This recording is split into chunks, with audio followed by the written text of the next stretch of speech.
Bien, ahora hablaremos del libro de la vida, la predestinación, llamados y elegidos, pero especialmente del libro de la vida, que es nuestro tema aquí. Solo se puede borrar del libro de la vida lo que ha sido escrito, lo que se escribe, se puede borrar. Y en ese libro de la vida están registrados los nombres de los que han sido elegidos y que previamente han sido llamados, respetando así la verdad bíblica de que no todos los llamados son elegidos, porque esta expresión, esta frase llamados y elegidos, debe entenderse a la luz de la forma en que se usa en los evangelios, en la Biblia, a saber, muchos son los llamados y pocos los elegidos. No importa que esta frase sea una frase que pueda estar interpolada en un sitio o en otro, que la hayan tomado para interpolarla. Eso no niega la verdad que enseña. Tengan cuidado, no niega la verdad que enseña, porque esa verdad que enseña, esa frase, está corroborada de muchas formas en otras partes de la Biblia. Así pues, decimos y repetimos que el libro de la vida, esa frase que aparece desde el Éxodo hasta el Apocalipsis, no puede ser considerada como un hebraísmo. Es absurdo considerarlo un hebraísmo.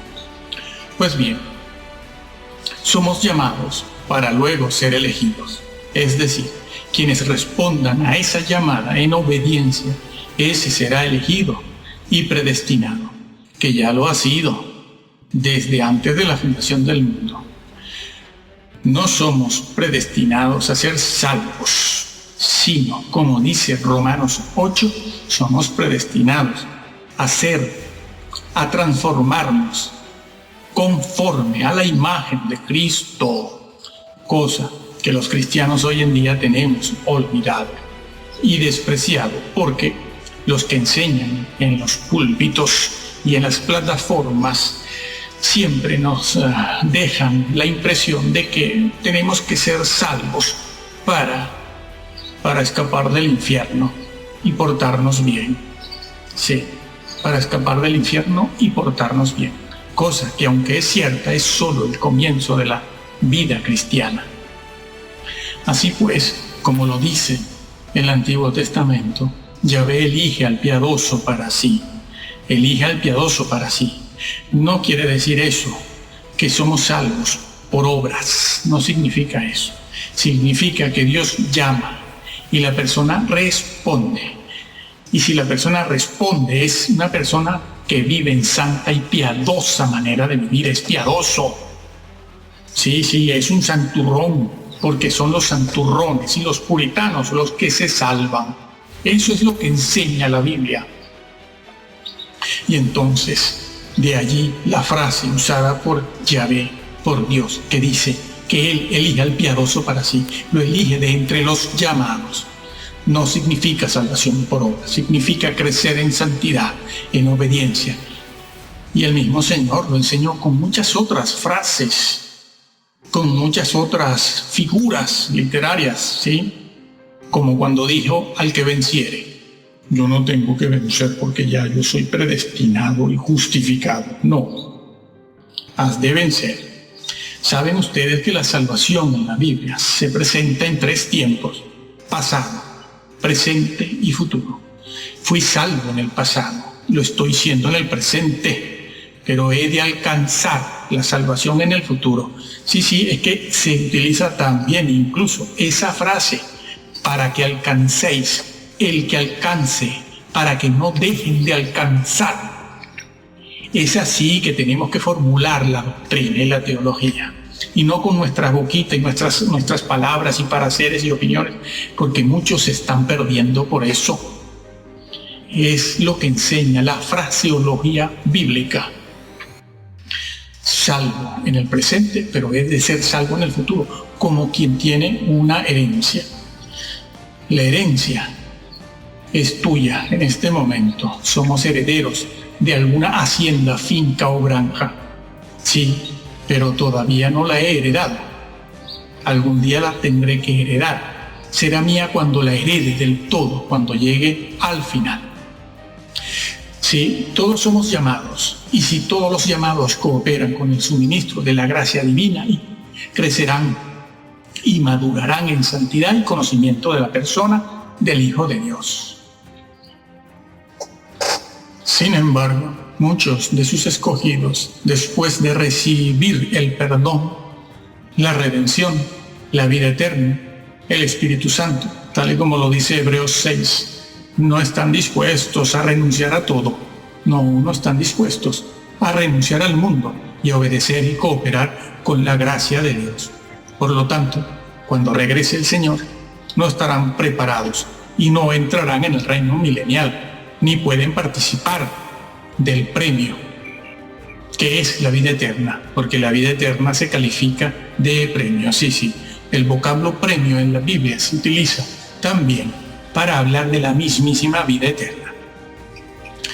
El que caiga en pecado y sea vencido por este, como lo dijo el apóstol Pedro, porque el apóstol Pedro lo dice, si alguno que está como creyente, que ha sido iluminado por la verdad, que sabe, que conoce, luego, y se aparte de la vida del mundo, y sigue una vida santa, pero luego cae en pecado y es vencido por este, quiero explicarte una cosa. Mira, esto que dice el apóstol Pedro, de ser vencido, utilizo yo una palabra que significa capturar. Es decir, como el diablo te capture en esa caída, no saldrás de allí más nunca en la vida. ¿Por qué? Por lo que dice Hebreos 6, por ejemplo. Es imposible volver a crucificar a Cristo. Él no va a bajar del cielo otra vez por nuestra irresponsabilidad y falta de seriedad, o por seguir a estas vacas sagradas de fama internacional, predicadores de multitudes, cosa que no ha tenido nadie en la historia, ¿no? El engaño es muy sutil. Pues bien, el que caiga en pecado, repetimos, y sea vencido por este, no entra en el reino. Y es absurdo calificar al libro de la vida por ello de hebraísmo, solo porque niega la predestinación al estilo de los reformadores de la edad del siglo XV. Hoy se hace mucho énfasis sobre lo que dijeron y enseñaron los reformadores del siglo XVI, XVII y posteriores también. Y nos preguntamos, ¿por qué estos modernos guías del pueblo de Dios, incluso los mesiánicos, estos modernos guías y líderes, no leen primero a los padres de la iglesia antes que leer, o primero que leer a Agustín, o a Calvino, o a Lutero, o a Zwinglio, o a Platón, o a Aristóteles, o a cuanto orientalista se aparece por allí, Zoroastro, Lao Tse, Buda? ¿Por qué? ¿Saben quiénes eran los padres de la iglesia? ¿A qué no? No eran los curas, ni la Iglesia Católica, ni el Vaticano. Esa es la impresión que dejan caer desde los púlpitos, porque así es más fácil manipular a los creyentes. Mira, los padres de la iglesia de primera línea, eran los discípulos de los apóstoles, nada menos. Eran los discípulos de los apóstoles. Ellos recibieron la fe, la doctrina y la vida práctica de mano de los mismísimos apóstoles. Estuvieron allí en carne, lo vivieron, no se lo contaron a ellos. Ellos lo vivieron. ¿Y qué enseñaban ellos, los padres de la iglesia? Los curas, no, los curas vinieron mucho más tarde, hacia el siglo IV y V. Empieza realmente a verse la iglesia de Roma tal y como la conocemos hoy. Antes no. Los padres de la iglesia no eran curas. Si alguien ha dicho eso, ha engañado. Deben estudiar. Lo que pasa es que los púlpitos hoy en día lo ocupan a veces personas que no han pasado por un seminario teológico. Ponen en los púlpitos a personas que pertenecen a la tribu, el nepotismo eclesiofamiliar. Sí, sí. Van comprando libros por las librerías cristianas, los van leyendo y después los sueltan en el púlpito. Claro, claro. ¿Qué enseñaban los padres de la iglesia de primera fila, de primera línea? Pues ellos también se consideraban llamados y elegidos, sí. Decían que estaban sus nombres escritos en el libro de la vida. Y ellos, sin embargo, al hecho de ser llamado y elegido, no lo consideraban como una garantía de salvación, tal y como hoy en día se enseña, ¿no?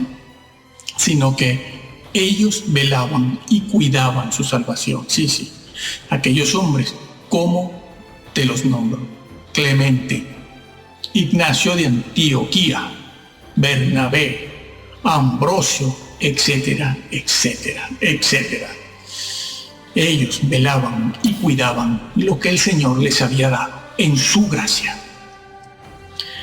Por ejemplo, para Clemente, padre de la iglesia, también era posible ser borrado del libro de la vida. Para él, sí, él lo dijo. Para él era posible ser elegido y dejar de serlo. ¿Y por qué le voy a creer más a los reformadores que a Clemente? ¿Por qué? ¿Quién estuvo con los apóstoles?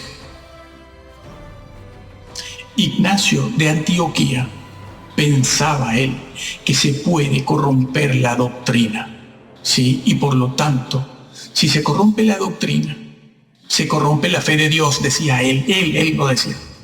Y así se corrompe el maestro también, él lo decía. No nosotros.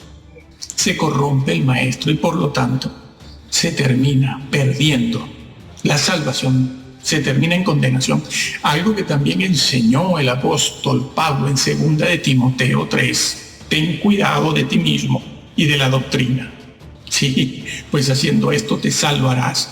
Ay, me salvaré de la guerra, me salvaré del hambre, me salvaré de la crisis. No, me salvaré de decir tonterías. No, te salvas de la condenación. De la condenación. Como está dicho también en 1 de Corintios 3.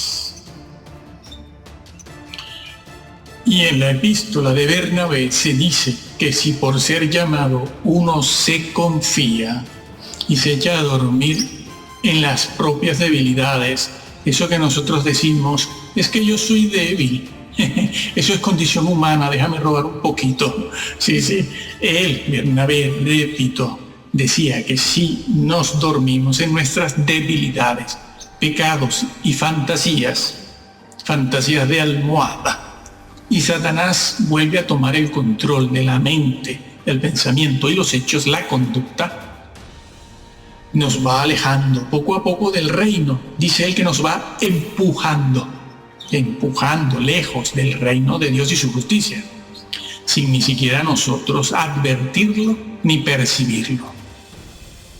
Y así al final nos condenamos. Cuando Dios llama, se debe responder con seriedad, con responsabilidad, con fe y obediencia. Y es aquí donde todos tropiezan, porque ya intuyen que para obedecer hay que dejarlo todo o casi todo para crecer en santidad después. Sí. Saben, sienten, intuyen, piensan que tienen que obedecer a Jesús cuando dijo: si tu ojo te es ocasión, sácalo. Si tu mano o tu pie, sácalo. Sí, eso fue dicho a creyentes y discípulos del Señor, que son los que están arriba, que son los que están en esa condición desde la que se puede caer. Están en el lugar de donde se puede uno caer. Porque los incrédulos, los ateos, los visitantes, los que reciben un tratadito, el amigo y vecino mentiroso de al lado, ese no tiene de dónde caer. Porque no es convertido, no está en Cristo, no está en la salvación. Se cae cuando se está en una condición elevada, cuando se tiene de dónde caer, es decir, de la gracia. No has cuidado, no, tu nombre es borrado. Así que saben que tienen que cortar. Sí, cortar con vídeos, cortar con los Simpson, con las novelas, las fantasías amorosas, pensamientos vengativos, asesinos. No, eso de fantasías amorosas no me lo invento, eso está en Malaquías 2. Saben que después de que el Señor Yahvé denunció eso de los pensamientos en la mente, Él cerró el templo. Sí, el santuario, Él lo cerró. Él lo dijo, yo voy a cerrarlo por esto. Vuestras mentes, lo que pensáis. Dios no está metido en un rincón de la esquina para ver lo que yo hago en la cocina. Él no se ocupa de eso, sí, porque esa es la victoria que tenemos que ganar. Léelo. Nosotros tenemos un mensaje sobre Malaquías 2, nada más. Es mucho lo que hay allí, es bastante fuerte. Él cerró el templo del Señor. Dijo, bueno, esto se acabó porque no se puede. Sí, hay que cortar con eso, con los pensamientos vengativos, asesinos. Estamos rodeados de cainitas en el templo. Quienes estamos en la crema y la pomada, dentro lo vemos. Saben que tienen que dejar ciertas visitas y asociaciones, votar o tirar todas las revistas que tienen o están llenas de provocaciones y violencia. Dejar la bolsa de valores, sí, amigo. No. Eso de la bolsa de valores son de esas cosas que uno dice, bueno, eso es legítimo. No, será legítimo, pero no es santo. No es santo. Y estás llamado a ser santo. Tienes que dejar al mago, Harry Potter. ¿Te gusta la magia? Claro. Que tanto aman los creyentes. Harry Potter.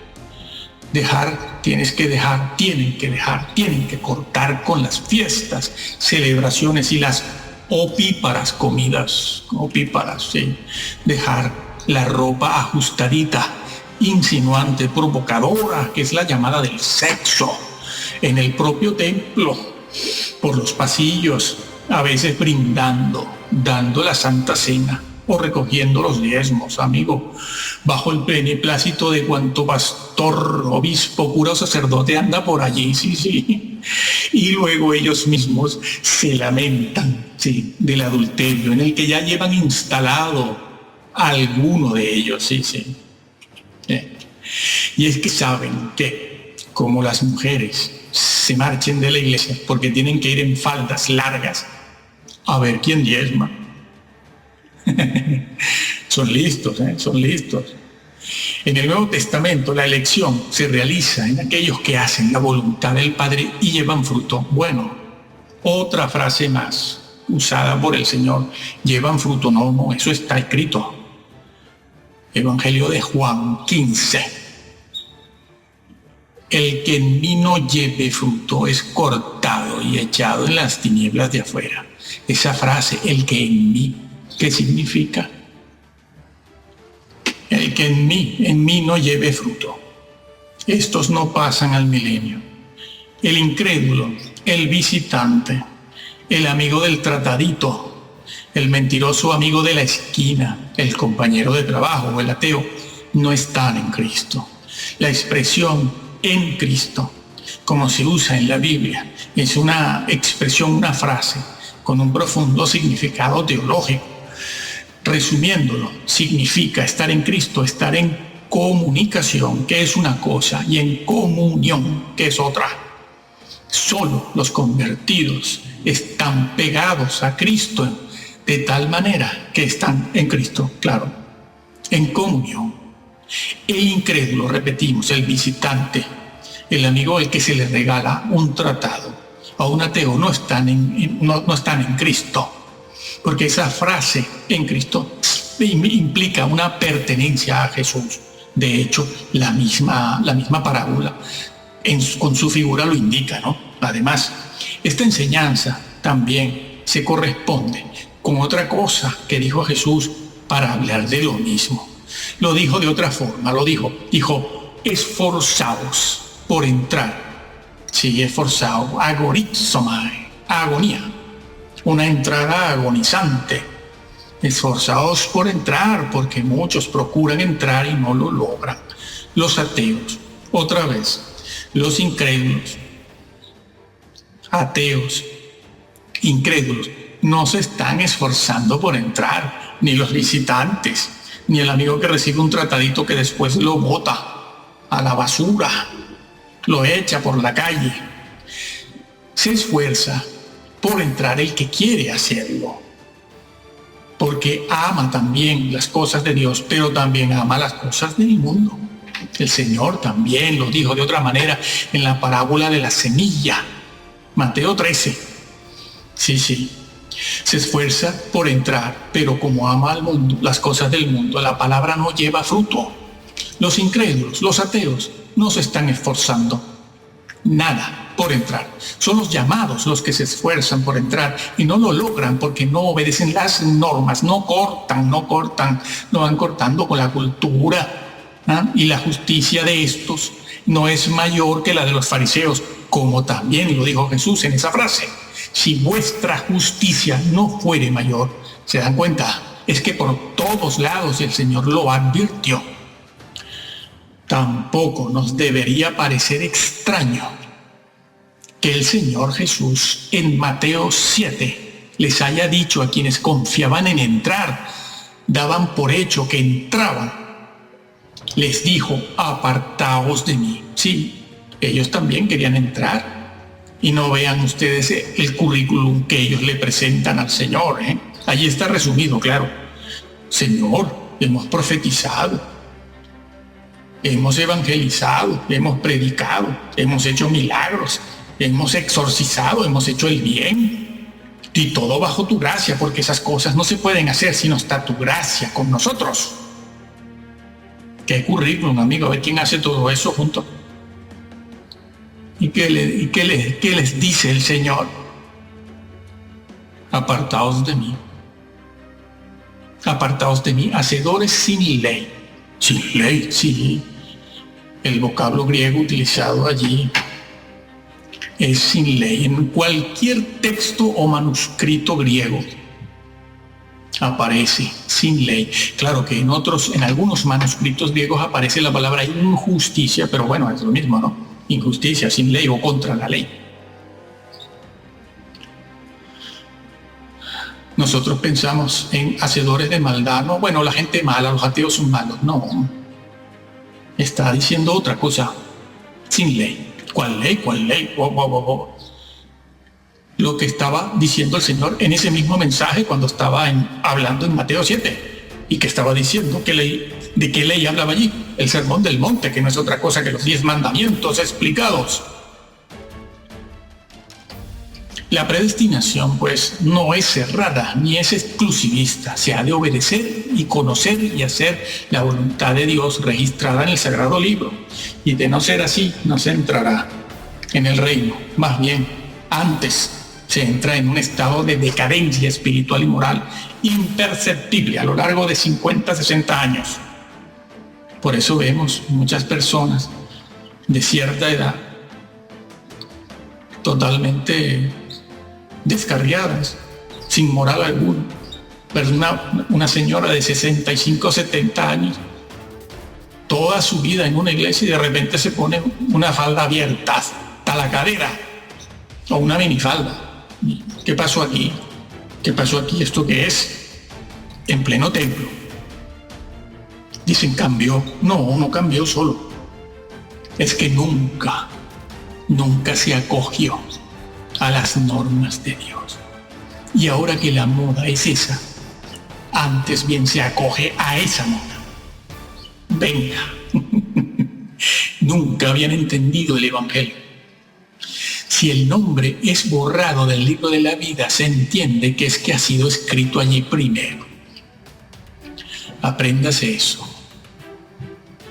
Sí. No digan otra cosa.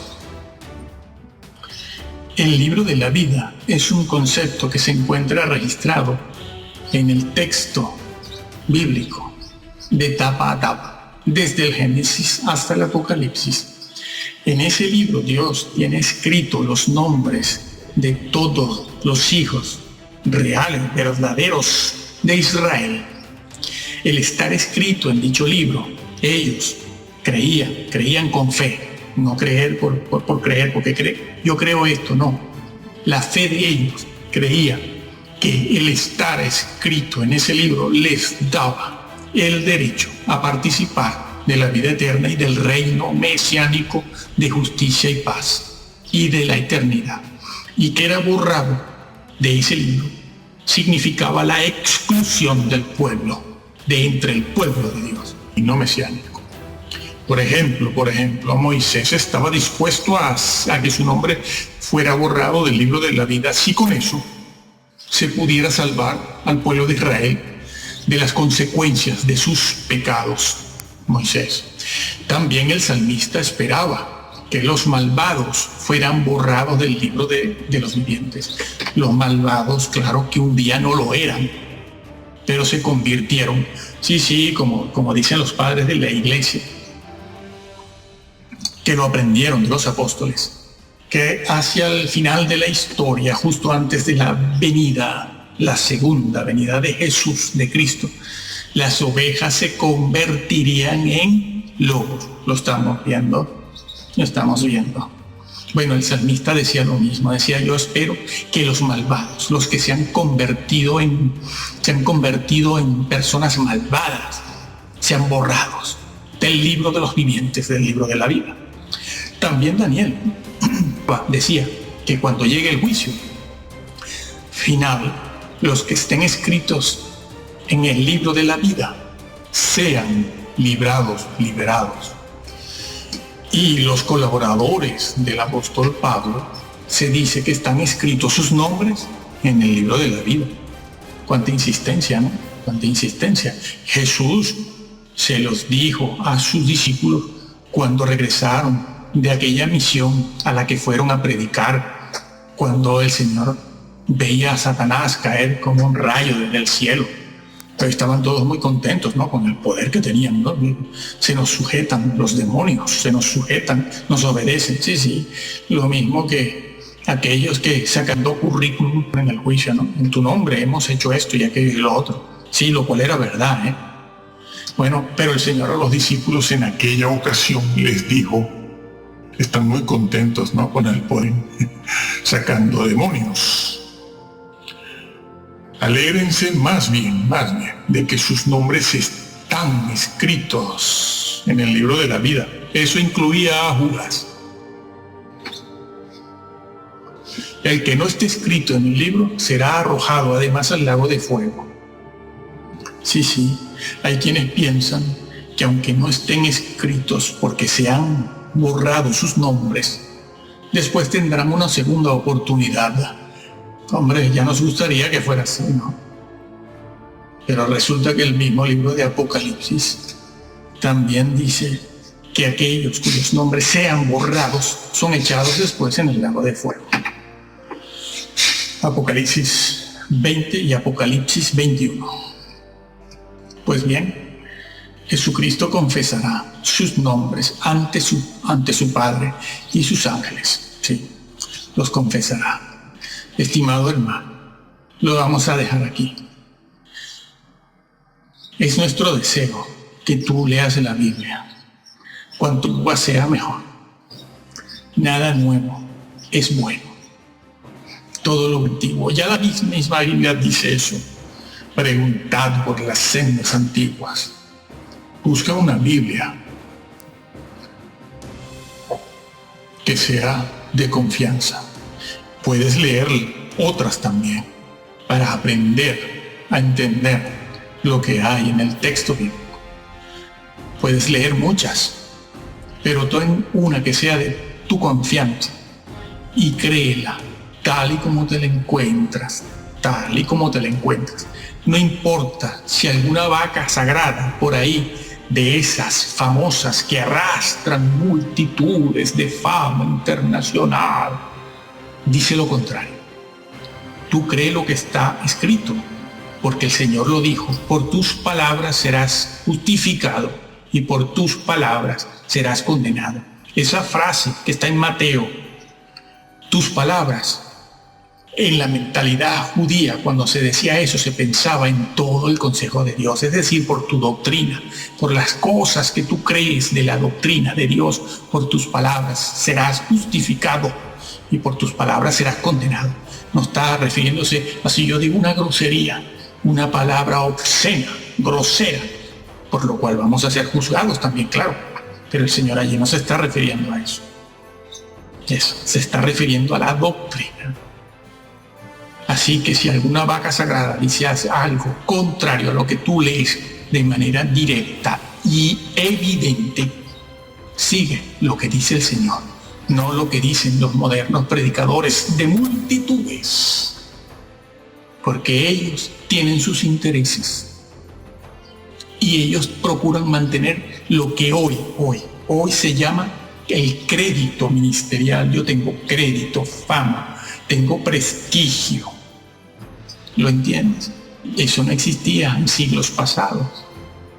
El prestigio aquí no tiene nada que hacer, pero los modernos predicadores sí tienen eso. ¿Lo puedes entender eso?